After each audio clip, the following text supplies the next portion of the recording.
Welcome to the politicalbetting.com Polling Matters show. My name is Kieran Pedley. Well, it certainly was a big day yesterday in the race for the White House. Super Tuesday, that day when the most delegates are available for those candidates vying for their respective party's nomination for president. But what do we make of the race now we sit here on Wednesday? Is it all over? Is Donald Trump and Hillary Clinton the inevitable contest that we're faced with in November? Or are things a little bit more complicated than that? Later on in the show, we'll be talking to Graham Sharp from William Hill about some of the betting implications. But first, I want to talk about the issues. I'm joined today by Mike Smithson of politicalbetting.com and Stuart Wood, Labour peer, Oxford academic and expert on US politics. Gents, welcome to you both. Thank you. Before I bring you guys in, let's talk a little bit about some of the results from last night. Obviously, lots going on. On the Republican side, of course, Donald Trump winning 7 out of the 11 states available, but it didn't have it all his own way. Texas, Oklahoma and Alaska were won by Ted Cruz, and Marco Rubio broke his duck, so to speak, winning Minnesota. But, Stuart, what do we make of the Republican race at the moment? It looks good for Donald Trump, doesn't it? It looked good for Trump. I mean, he is a favourite. He's still not as much of a runaway favourite as I think Hillary Clinton is in the Democrat race. On the one hand, he didn't do quite as well as some people predicted. He was expected last night by some people to win 10 out of 11 states. He only won 7. Cruz won 2 states, so his tally's up to 3. Rubio, as you say, broke his duck.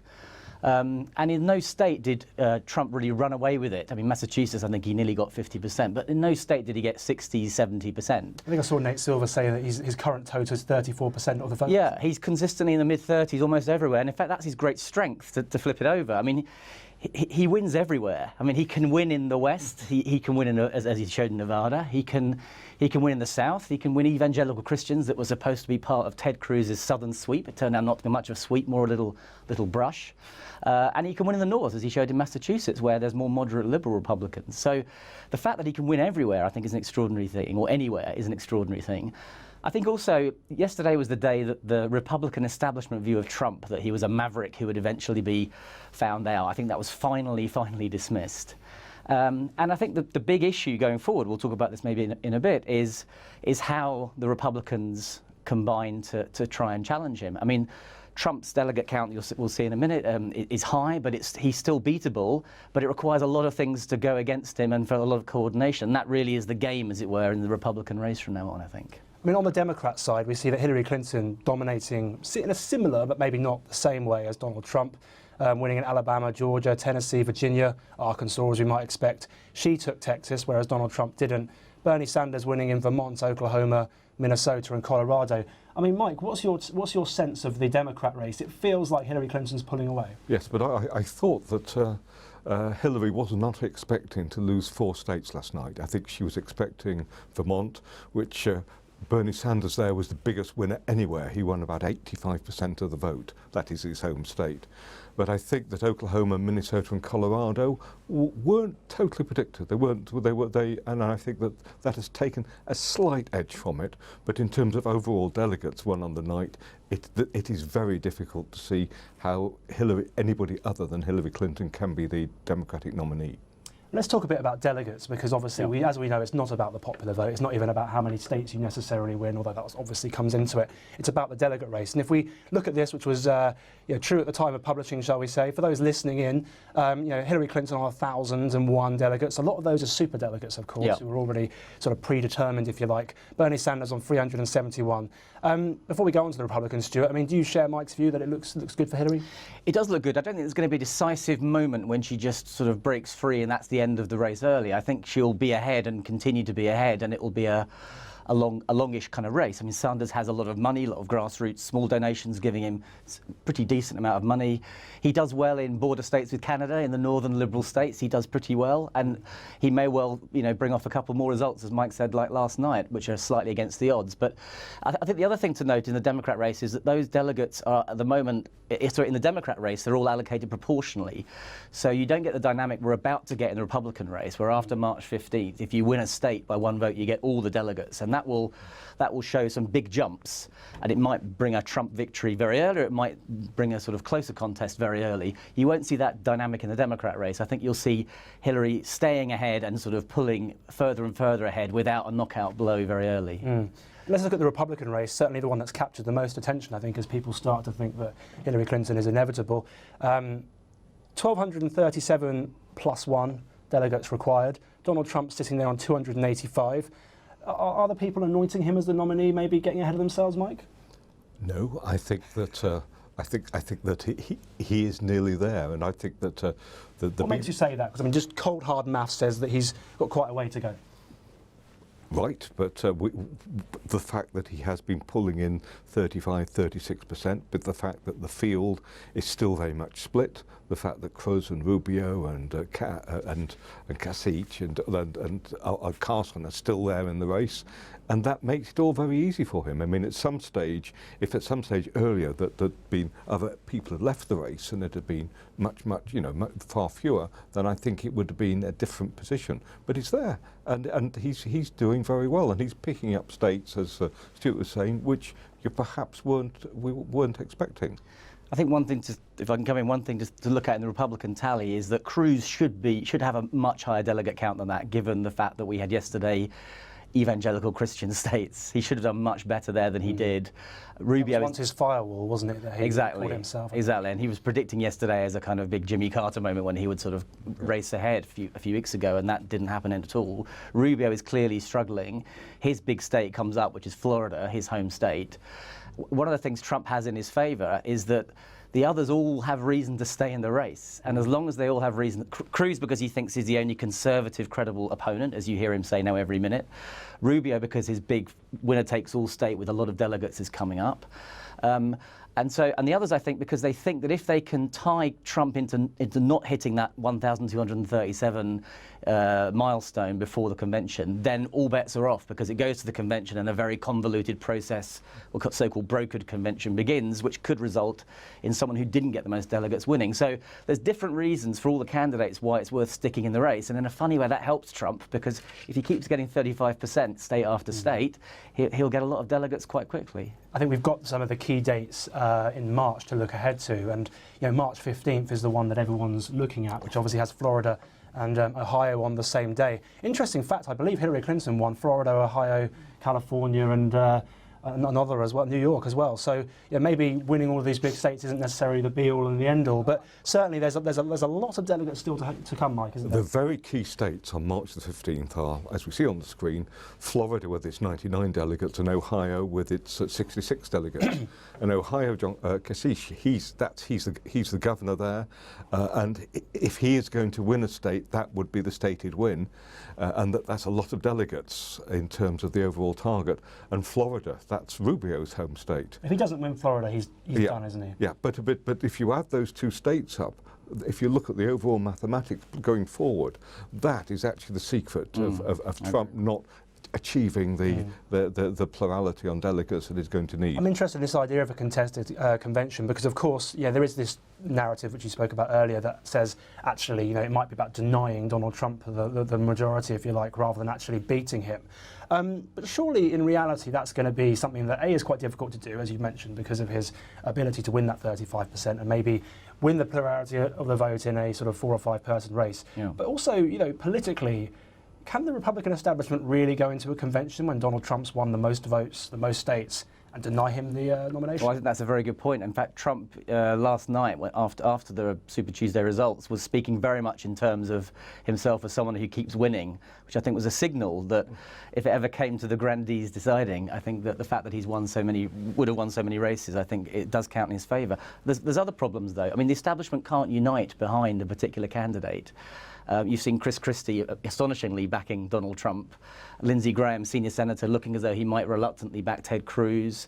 So there isn't really... He joked about shooting him about a week. Exactly. I mean, there isn't really an anti-Trump sort of unanimous view. There's an anti-establishment view amongst primary voters, but that's split between Cruz and Trump. So it's sort of all over the place. And the second issue is it's not clear what strategy you pursue if you do want to stop Trump. Is it better to keep everyone in the race, and as Mike says, for the Cruz to win Texas, as he did last night, Kasich to win Ohio, Rubio to win Florida, and then kind of have a stalemate?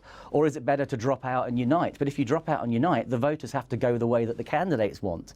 And it's not clear that, apart from Rubio supporters, who pretty much are anti-Trump, that the supporters of other candidates are as unanimously anti-Trump as maybe a lot of Washington Republicans some like. Go to Trump, and you don't need many to go here and there. A percentage point here, a percentage point there, and he boosts his support, doesn't he? Yeah. There was a very interesting intervention by Mitt Romney a couple of days ago, calling on Trump to make a declaration, his tax return declaration. In 2012, Mitt Romney was chased all over the place and eventually came up with the details. I mean, clearly the guy's very rich and didn't particularly want the world to know that. But why is Trump being so fiercely hostile to showing his tax returns? And one of the theories is that maybe he isn't as rich as he says he is. It's amazing how he's turned his wealth into an extraordinary asset, because it's for wealth, read independence from influence. Yeah, and success. In a way, it wasn't for Romney. One thing that last night did show, there's some evidence from some of the American papers I was reading today that last-minute, sort of vicious anti-Trump language did have an effect on late deciders. And I think that one of the straws that the non-Trump candidates will be clutching to is that I think you'll see a lot more sort of attacking of Trump in the way that you've seen in the last few days. I think some people think that might make a dent in him. In the final couple of minutes of this segment, I mean, if it is Trump and Clinton, the conventional wisdom is Hillary Clinton wallops him in the general. Is that wishful thinking, or maybe getting ahead of ourselves? Well, I think that's probably, if you're a betting person, that's what you put your money on. But I don't think it's anywhere near a certainty. I mean, I think one of the things that is astonishing about Trump is that he defies the normal left-right categories. And for those people who think Trump is too right-wing to win a general election, a presidential election, I think that's the wrong way of thinking about him. I think you're already seeing him start to tack back to more popular positions, less aggressive, less sort of making a name for himself no matter how much dirt he dishes. I think there's a different tone kind of was very different in his speech last Absolutely, night, absolutely. And I think the sort of populist anti-establishment card might well get a lot of independent voters and will be a more difficult proposition than some people are predicting. Nevertheless, I still think Hillary's probably the favourite. I think one of the great strengths that the Hillary campaign has got is that Trump himself is such a polarising figure. Trump will be the great turnout driver. Absolutely, yeah. And people I know who are working on the Hillary campaign are just they're finding it coming out all the time. And so it's because Hillary, because of his history and it's for so long, is going to find it quite hard. I mean, she's very much old school, but she is the non-Trump, and I think that will help on the election day, November the 8th. And if you look at the polling on this, YouGov did a big piece on this today, that Liberals clearly overwhelmingly support Hillary, Conservatives broadly overwhelmingly support Trump. Moderates in the middle tend to side with Hillary on the big issues, and so I think in a way that's her fertile ground, and I think you'll see a lot, as Mike said, of Hillary's campaign hitting the drumbeat of "Would you trust your country to this man?" That sort of theme, I think you'll see a lot more of in a Hillary campaign. Well, certainly there's some topics we'll come back to in the near future, I'm sure. Well, that's all we've got time for part one of the politicalbetting.com Polling Matters show this week. Join us in a moment when we'll be talking about events closer to home, including the EU referendum and our own elections in May.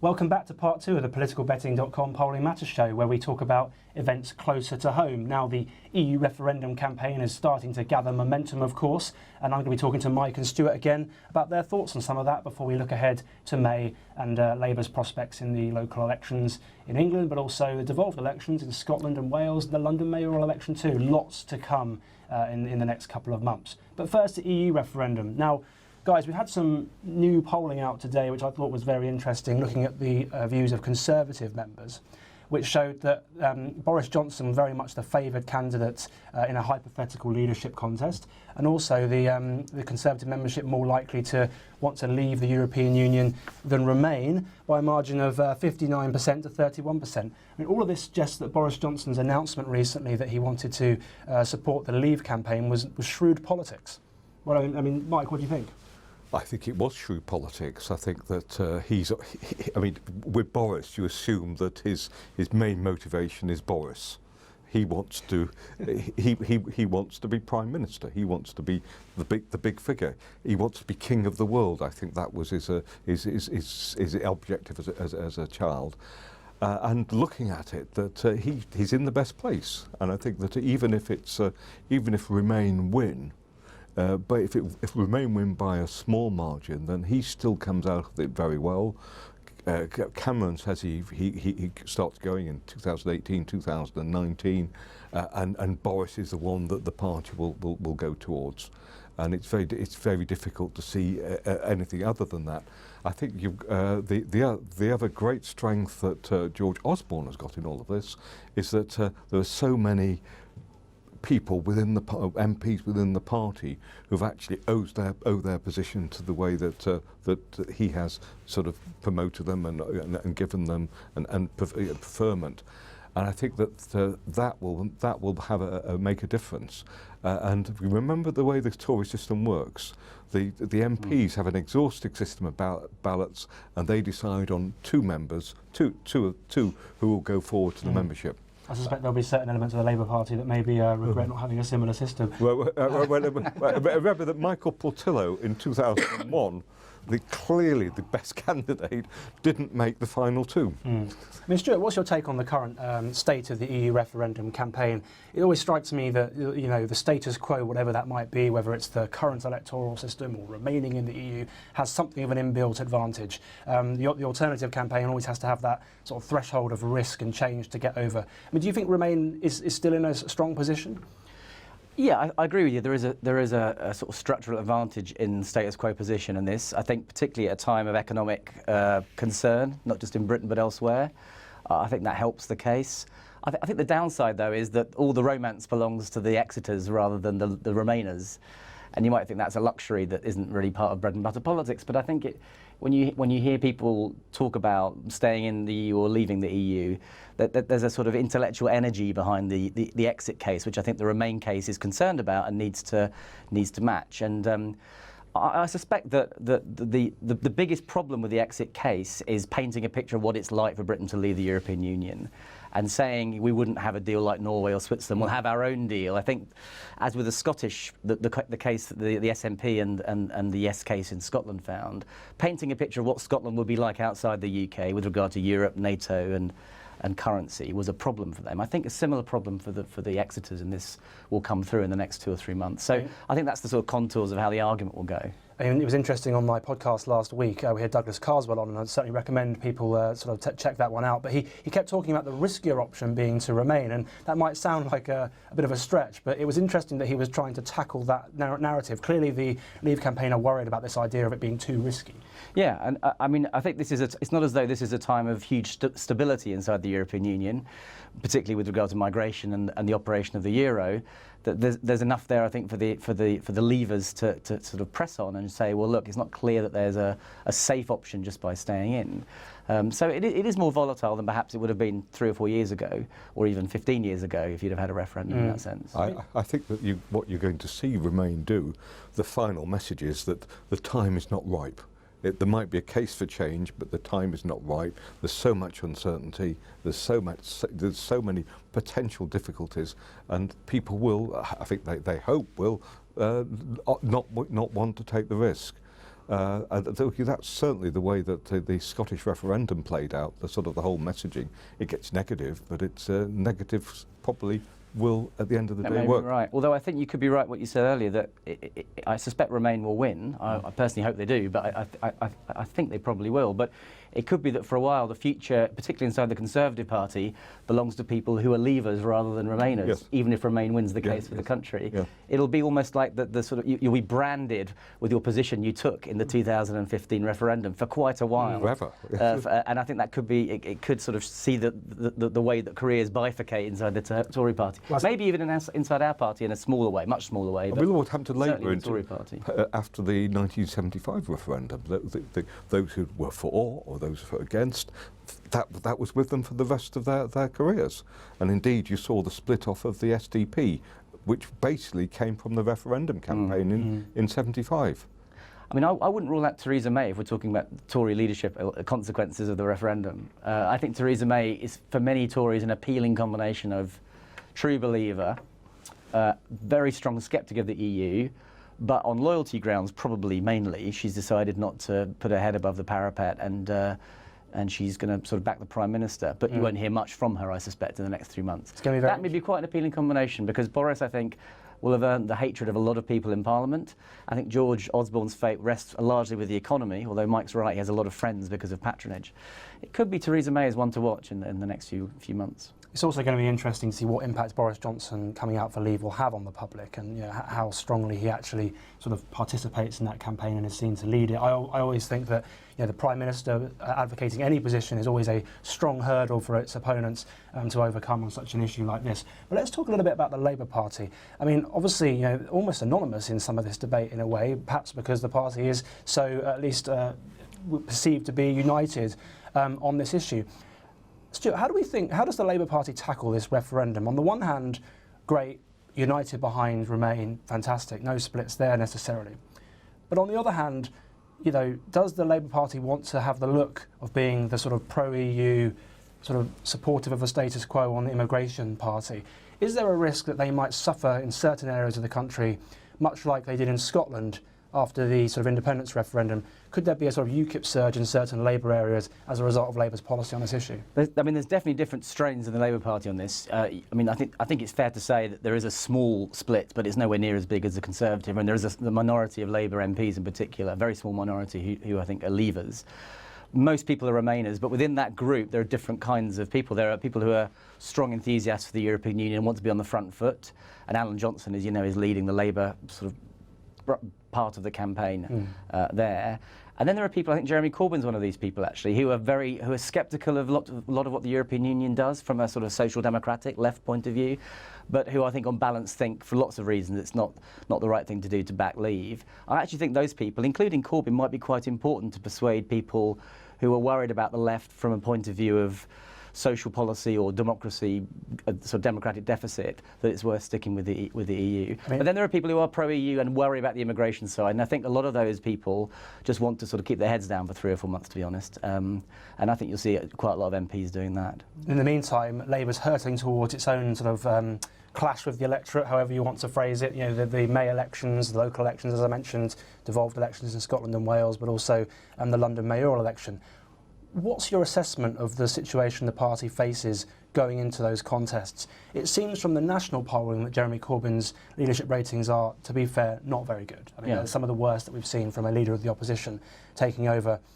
The voting intention polls for Westminster polls are, as we might expect, somewhat overlooked and disregarded at the moment. What's your sense of where Labour is going into those contests?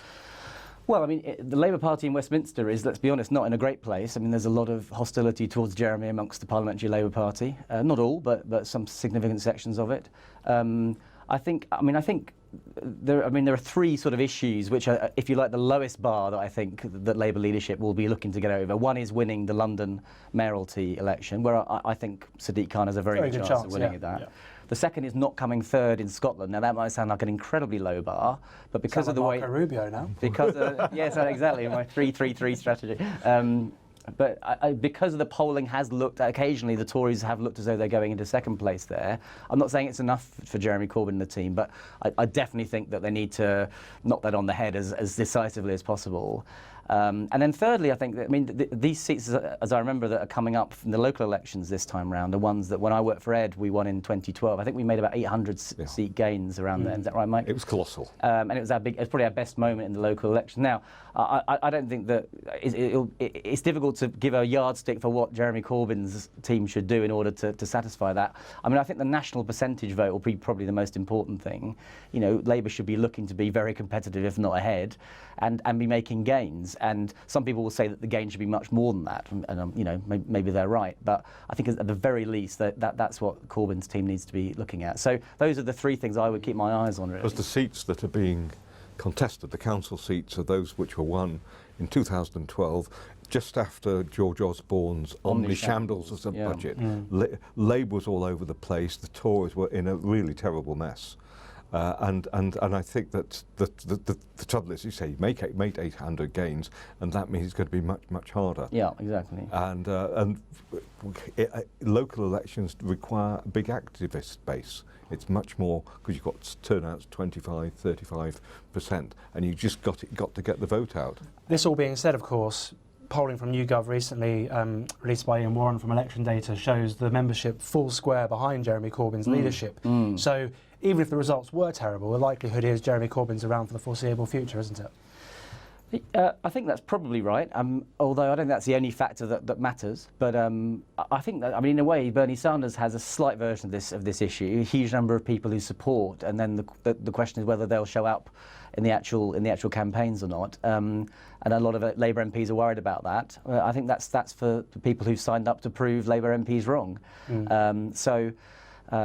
I think the machine, as it were, that the Corbyn campaign assembled has to really show that it can deliver for the party as a whole. That's one of the tests, I think, that a lot of MPs in particular are looking at the moment for the local elections. That's all we've got time for part 2 of the politicalbetting.com Polling Matters show. A big thanks to my guests Stuart Wood and Mike Smithson, and stay tuned for our next segment where we'll be talking about some of the betting implications from what we've seen this week.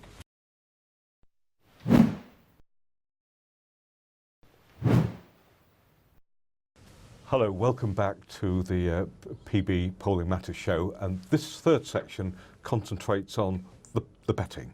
And clearly at the moment there's an enormous amount of activity, what with what's going on in the US, what's going on with the referendum at home, and of course the usual ones of looking forward to the general election. With me this evening I've got Graham Sharp, correct, of Media Relations Director of William Hill. Good evening, Graham. How are you, Mike? I'm doing very well. Good man. Good man.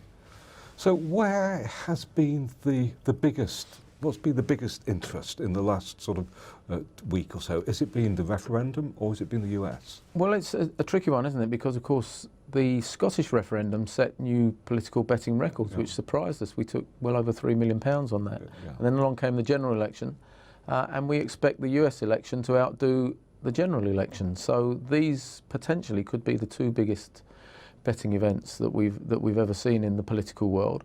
So it's difficult to say. They each have their day. When Donald Trump says something, usually the US election is the big deal. When Boris says something, the referendum is the big deal. So they're sort of running with, it's, I suppose you could say, it's referendum during the day and US politics overnight.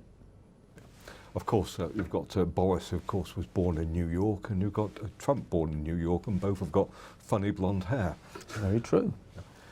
So the big markets at the moment, so we in terms of the overall American side, where's the money going for the president? Well, obviously following the Super Tuesday, in which both of the main protagonists seem to have come out pretty well, pretty much as I suppose most people anticipated.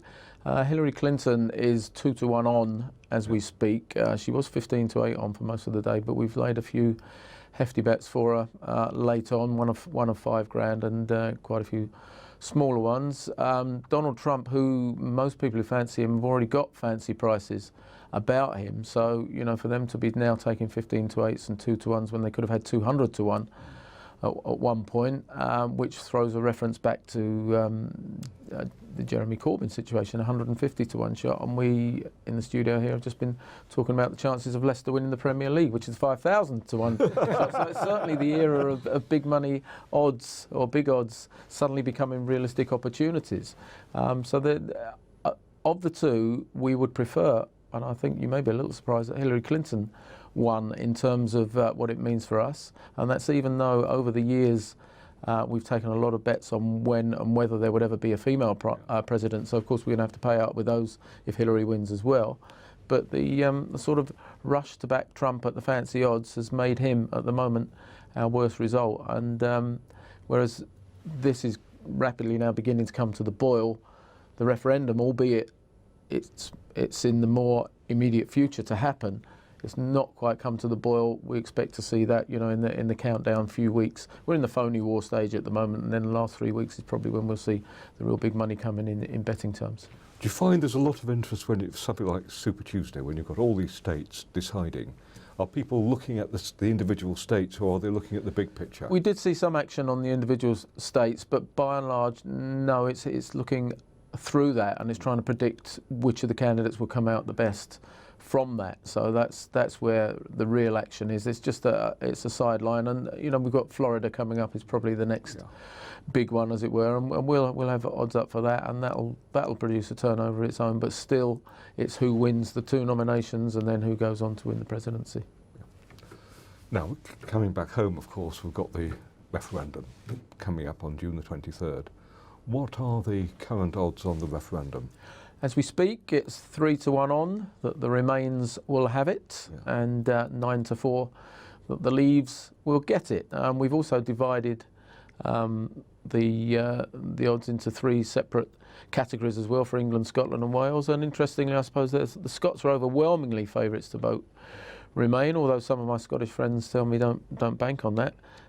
With Wales at 4-1 on, that's increased slightly. They were 9-2 on.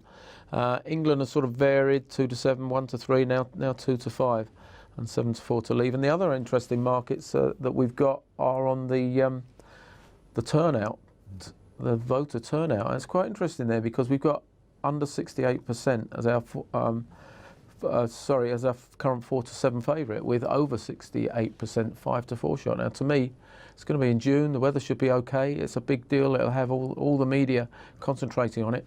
I'd have thought everybody would want to bet on a big turnout. And there was excuse me, was it 84% for the Scottish referendum? Yes.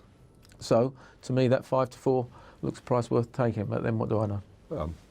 Yeah, I mean, in fact, as a general election, I think we're getting 66% turnout nationally. So, in fact, your 68 is higher than that, which is that's interesting.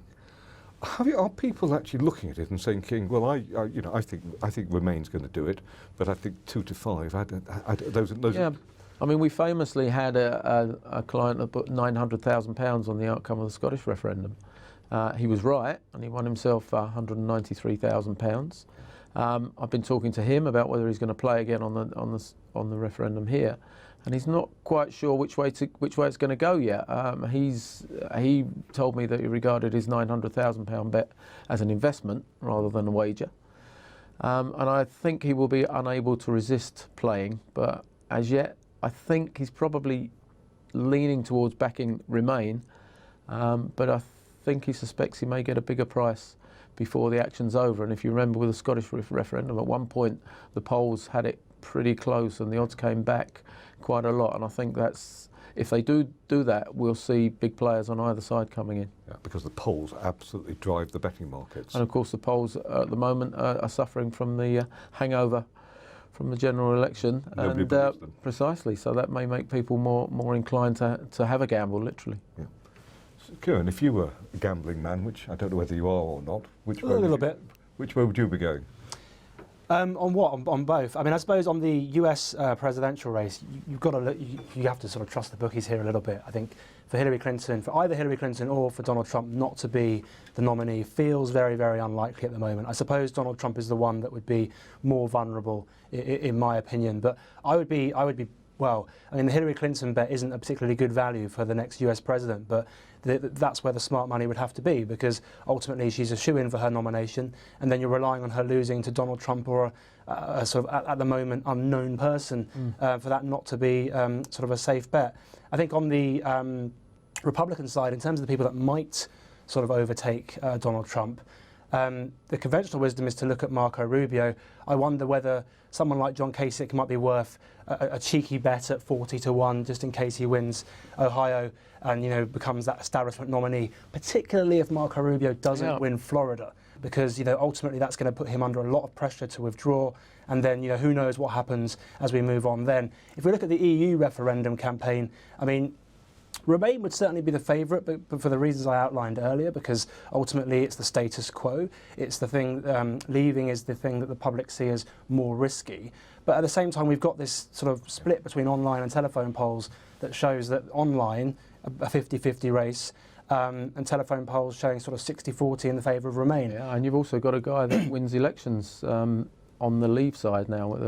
Boris has shown an ability to win elections in the process, quite often aggravate the people that are in his own party. And of course, there are those that say he's got his eyes on a greater, possibly, prize of becoming the next Tory leader, and he's been back down to 2-1 favourite to achieve that. I mean, very briefly, a bet that I would be interested in is that 7-4 on England to vote to leave, because if you do trust the polls, that are online, it shows a very close race, then the presumption would be that if it is a 52-48 or a 55-45 race, then maybe England will be very, very close, and in fact maybe England will go a slightly different way, and the reason that Remain wins is because of the Scotland, Wales and Northern Ireland. It may be that if you do fancy the Leave, then just to back England is a safer option than backing the overall option. Right, well on that super betting tip, thank you very much.